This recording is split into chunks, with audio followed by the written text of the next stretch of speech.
I always appreciate, I really appreciate that clarity, clarity for, what does it say? Clarity leads to courage. Clarity leads to courage. And to be clear about sometimes, like,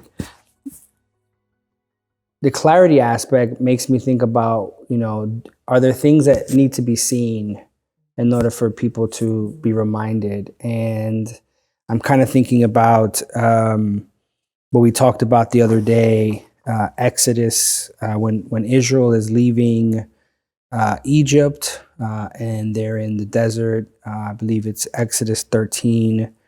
And there are some things that help guide them through their time in the desert. And, by the day, the Lord went ahead of them in a pillar of cloud to guide them on their way. And by night, a pillar of fire to give them light so that they can travel by day or night. Neither the pillar of cloud by day nor the pillar of night by fire left its place in front of the people. And so I'm thinking about, I think we have talked about what are some guideposts that helps the church be reminded that there are some things that are there that does not change in this particular process, and that we're going in a direction that is the right direction. Is the direction that we're being called to go. And those practices are rooted in the presence of God.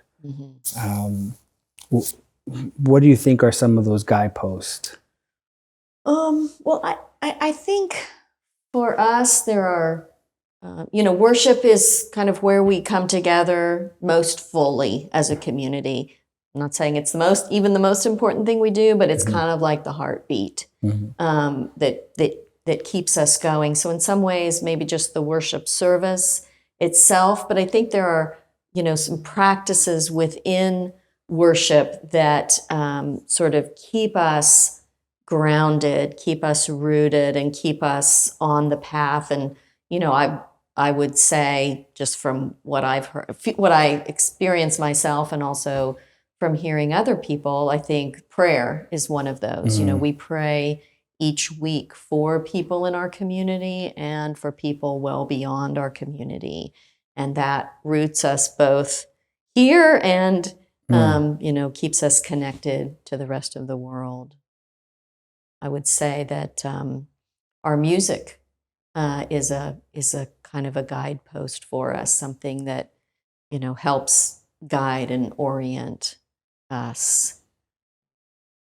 Certainly communion, the table, right? The table, communion, that is... Wouldn't be a disciples community, right? Right. That is so much disciples. And even, we almost say it every week. We say week after week. It's that regular practice that helps to keep us connected to each other and to God and to our own selves. So, and I would add, fellowship time. I think that is a big guidepost for us in the sense that we're here for a variety of different reasons, but there's a time for us to connect. And I think people enjoy it. And I don't know if everyone's noticing it, but, people are staying longer after church than usual. We used to think it was only the food that kept them there.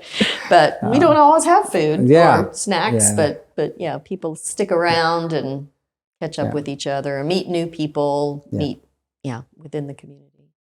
When I think about other guideposts besides our practices in worship, I think about our structure, our polity in a sense.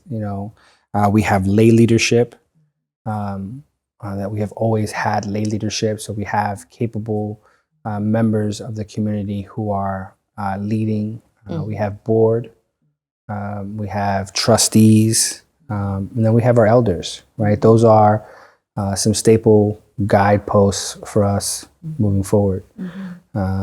all have different tasks. You know, one is administrative, one is financial, the other one is spiritual. And so all have their place in our community, and we have good leaders in each of those areas that would help move us forward, you know, in this time. Yeah, yeah. I think we're not, you know, not everybody thinks of sort of structure or bylaws, you know, as sort of this guiding light, but they really are. They again, they're a set of shared agreements, right? Yeah. They don't talk about values, but they reflect the values of the community, and they just are something for us to come back to and depend on in times of change. Yeah.